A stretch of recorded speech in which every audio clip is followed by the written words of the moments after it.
Bismillahirrahmanirrahim. Assalamualaikum warahmatullahi ta'ala wabarakatuh. Alhamdulillahirrabbilalamin. Wassalatu wassalamu ala ashrafil anbiya wal mursalin wa ala alihi wa sahbihi ajma'in. Qala rabbi shrah li sadri wa yassir li amri wahlul 'uqdatam min lisani yafqahu qawli. Subhanaka la ilma lana illa ma 'allamtana innaka antas samiul alim. Wa la haula wa la quwwata illa billahil aliyil azim. Alhamdulillah dapat lagi kita bertemu dalam siri perkongsian subjek usuluddin, yang mana pada kali ini kita akan berkongsi berkaitan dengan satu tajuk daripada tajuk hadis tingkatan 1, iaitu Al-Hassu ala Hifzul Quran, iaitu galakan supaya menghafaz Al-Quran. Okey. Dan kita kena, sebagai orang Islam, kita kena latihlah diri kita untuk selalu menghafaz Al-Quran, walaupun kita tak masuk pusat tahfiz mana-mana, tapi hafallah untuk kegunaan diri sendiri. Kalau tak mampu sejuzuk sehari pun banyak sangat kan, tapi kita buatlah satu muka sehari ke, ataupun tak layak lagi satu surah pendek-pendek yang pendek-pendek sehari ke, ataupun tak mampu lagi kita buatlah walaupun satu ayat sehari. Okey. Yang mana hadisnya adalah An Anas radhiyallahu anhu anin Nabi sallallahu alaihi wasallam qala inna lillahi ahlina minan nas. Qalu ya Rasulullah man hum? Qala hum ahlul Quran ahlullahi wa khassatuhu. Yang mana maksud hadisnya adalah daripada Anas radhiyallahu anhu, daripada Nabi sallallahu alaihi wasallam bersabda, Allah Subhanahu wa taala mempunyai keluarga yang terdiri daripada manusia. Dan sahabat Nabi bertanya, peliklah kan, sahabat Nabi pun bertanya, ya Rasulullah, siapakah mereka tu? Siapa yang ahli keluarga Allah di muka bumi tu? Baginda menjawab, mereka ialah ahli Al-Quran, mereka adalah keluarga Allah dan orang yang teristimewa di sisi Allah Subhanahu wa taala. Okay, dan kita tahulah, kita daripada hadis ni pun kita dah tahu bahawasanya Allah mengagungkan orang yang menghafaz Al-Quran dan orang yang berusaha untuk menghafaz Al-Quran. Yang mana Quran ni dia ada nama lain juga bagi Al-Quran, antaranya ialah Al-Kitab. Al-Kitab yang ni banyak disebutkan di dalam Al-Quran. Contohnya zalikal kitabu la raiba fi hudal lil muttaqin, dalam surah Al-Baqarah, awal surah Al-Baqarah tu, perkataan yang Al-Kitab ni merujuk kepada Al-Quran itu sendiri. Dan yang kedua, Al-Quran ni juga dipanggil dengan Al-Furqan. Al-Furqan ni bermaksud pemisah di antara kebenaran dan kebatilan. Al-Quran ni menjadi pemisah. Kalau kita ikut Al-Quran, maksudnya kita ikut perkara-perkara yang betul lah dan menolak kebatilan. Kemudian Al-Quran ni juga disebut sebagai Az-Zikr, iaitu peringatan dan serta panduan hidup. Al-Quran ni sebagai panduan hidup kita lah. Okay, kemudian kita tengok syarahul hadis. Hadis ini dia kata khabaran Nabi sallallahu alaihi wasallam bi anna lillahi ahlina minan nas wa hum ahlul Quran. Yang kedua, ahlul Quran allazi yatluna ta'abbudan wa yutadarisuna ahkamuhu. Okey, Rasulullah sallallahu alaihi wasallam masa ni dia bagi tahu, dalam hadis ni dia bagi tahu para sahabat bahawa Allah tu mempunyai keluarga dalam kalangan manusia. Dan kemudian ada beberapa orang sahabat ni, dia orang macam keliru dan nak tahu siapa sebenarnya ahli keluarga Allah tu. Dia orang pun bertanya, siapa tu yang Rasulullah? Baginda pun menjawab, keluarga Allah Subhanahu wa taala dan orang yang istimewa bagi Allah Subhanahu wa taala ialah ahli Quran, iaitu orang yang membacanya sebagai ibadah dan mempelajari hukum-hukumnya. Mereka ini berada pada satu kedudukan di sisi Allah Subhanahu wa taala dan Allah redha terhadap mereka. Okey. Kemudian kita tengok sebab datangnya hadis ni adalah daripada Nu'man bin Bashir berkata Rasulullah sallallahu alaihi wasallam bersabda, Allah mempunyai keluarga terdiri daripada manusia, dan mereka sahabat itu bertanya, wahai Rasulullah, siapakah mereka itu? Baginda menjawab, mereka adalah ahli Al-Quran. Okey. Dan apa yang dimaksudkan dengan Quran tu ialah Al-Quran ialah kalamullah al-mu'jiz al-manzilu ala Muhammadin biwasitatil Jibril. Al-Quran tu adalah kalam Allah, kata-kata Allah yang mempunyai mukjizat yang diturunkan kepada Nabi Muhammad, Nabi kita Muhammad sallallahu alaihi wasallam dengan perantaraan malaikat Jibril. Okey, kemudian tengok apa mukjizat Al-Quran itu sendiri adalah yang pertama at-tahaddi bihi li bulaghail Arab, iaitu ianya mencabar Al-Quran ni dapat mencabar ahli kesastraan Arab, ahli sastra Arab. Maksudnya tak ada bahasa yang lebih ataupun tak ada penggunaan bahasa yang lebih indah dalam sastra Arab nak dibandingkan dengan Al-Quran, keindahannya. Kemudian al-ikhbaru an tarikhul umami as-sabiqah. Dia Al-Quran ni dia menceritakan tentang sejarah-sejarah umat-umat yang terdahulu. Dia ceritalah sejarah dan syariat umat-umat yang terdahulu. Contohnya, kalau kata masa Nabi Adam tu, syariat dia boleh kahwin adik-beradik. Kemudian datangnya Quran menghazafkan, membuang syariat itu. Kalau apa lagi contoh dia? Okey, masa Nabi Daud, syariat Nabi Daud dia puasa selang sehari.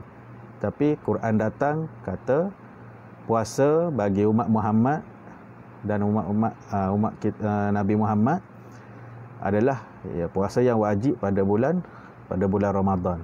Itu antara cerita tentang umat-umat yang terdahulu. Okey, yang ketiga al-ikhbaru an umuril ghaibiyat. Al-Quran ni juga dia menceritakan tentang perkara-perkara gaib. Dia cerita tentang perkara-perkara gaib, cerita pasal azab neraka, nikmat syurga, alam kubur dan sebagainya. Okey, kemudian yang seterusnya, Al-Quran ni adalah al-kitabul baqi ila yaumil qiyamah, satu-satunya kitab yang akan kekal sehingga ke hari kiamat. Dan seorang pun tak boleh nak menyelewengkan kitab Al-Quran ni seperti mana diselewengkan kitab-kitab yang lain sebelumnya. Okey, kemudian al-i'jazu at-tasyri'i. Dia ada sistem perundangan yang tidak dapat ditandingi oleh undang-undang yang lain. Maksudnya kalau kita tak boleh nak terima hukum dalam Al-Quran tu, maksudnya kita tak mengamalkan hukum yang betul lah. Okey, kemudian yang terakhir al-i'jazu al-alamiyun, iaitu penemuan sains yang menakjubkan. Seperti kata dalam surah An-Nahl cerita pasal lebah. Quran dah cerita lama dah berkaitan dengan madu lebah dan sebagainya, apa fungsi lebah, dia buat madu dan sebagainya. Kemudian benda tu jadi manfaat kepada manusia. Okey, bila dikaji, manusia jumpa betul madu lebah boleh dijadikan ubat, dan banyak lagi lah kalau kita tengok penemuan-penemuan sains berkaitan dengan sejarah kejadian manusia ada dah disebut dalam Al-Quran. Okey, kemudian kita tengok ahamiyatu hifzul Quran.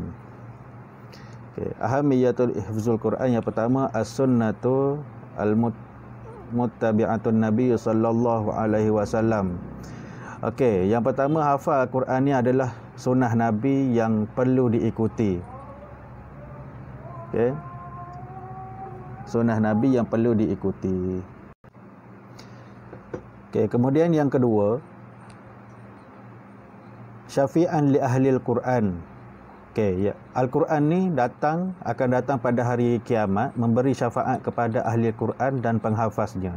Quran ni akan datang, kelebihan dia adalah dia akan datang pada hari kiamat dan dia akan bagi syafaat kepada orang yang selalu baca, yang mengamalkan dan yang menghafal Al-Quran tu. Okey, yang ketiga yurfa'u sahibuhu a'la darajat. Al-Quran ni akan mengangkat pembacanya kepada beberapa darjat di syurga. Okey, yang keempat an-najatu minan nar. Menghafaz Al-Quran menjauhkan pembacanya daripada api neraka. Dan yang terakhir, hafazatul Quran hum ahlullah. Penghafaz Al-Quran adalah keluarga Allah Subhanahu Wa Taala, seperti yang kita bacakan dalam hadis Rasulullah sallallahu alaihi wasallam tadi. Okey, dan kita tengok kemudian ada lagi kaifiyatu hifzul Quran. Okey, antara cara-cara nak hafal Al-Quran adalah yang pertama sekali kita kena ikhlas. Al-ikhlas, iaitu keikhlasan. Nak buat apa-apa dia perlu kepada keikhlasan tu, termasuklah kita menghafal Al-Quran. Nak hafal bukan kerana paksaan, tapi ikhlas datangnya dari hati sanubari kita. Okey, yang kedua al-qira'atu al-majudah.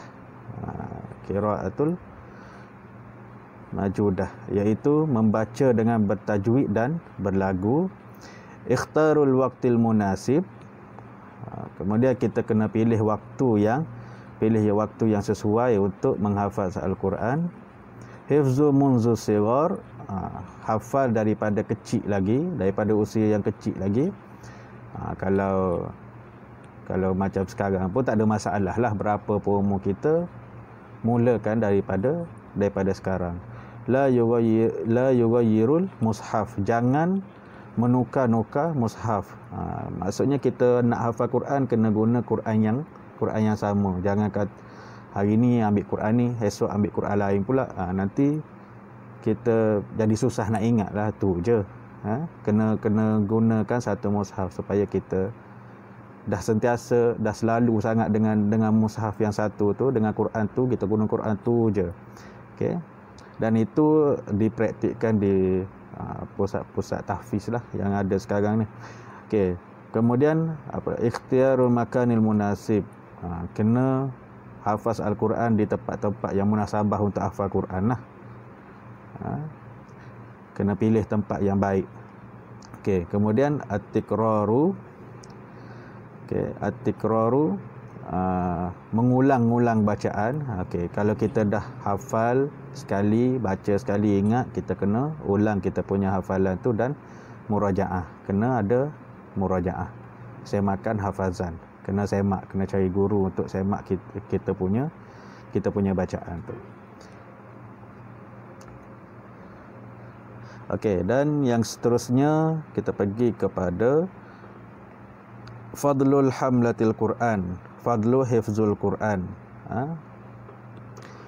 Iaitu yang pertamanya, astafallah awliya'uhu min ibadihi. Orang yang menghafaz Al-Quran ni adalah terpilih, orang yang terpilih daripada kalangan makhluk sebagai ahli Al-Quran. Kemudian yusabu fid dunya wal akhirah. Maksudnya orang yang menghafaz Al-Quran ni akan mendapat pahala di dunia dan di akhirat. Yuqarrib ila Allah bi qiraatihi wa hifzihi. Dan orang yang menghafaz Al-Quran ni dekat dengan Allah bagi orang yang baca dan menghafaz Al-Quran. Dan yang terakhir, ma yursyidu ilaihil hadis.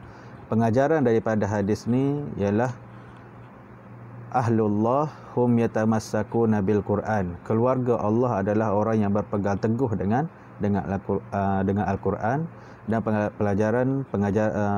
pengajaran yang kedua daripada hadis tadi adalah mulazimatu qiraatil Quran. Kita hendaklah melazimkan diri kita ataupun sentiasa untuk menghafaz dan membaca Al-Quran.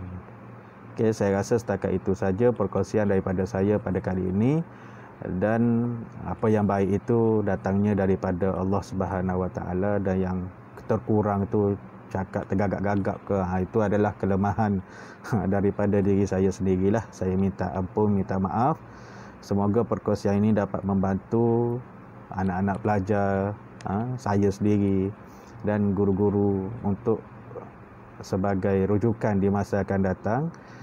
Dan kalau anda rasa perkongsian daripada saya ni bermanfaat, jangan lupa untuk subscribe channel ni untuk perkongsian-perkongsian dalam bab Usuluddin yang seterusnya.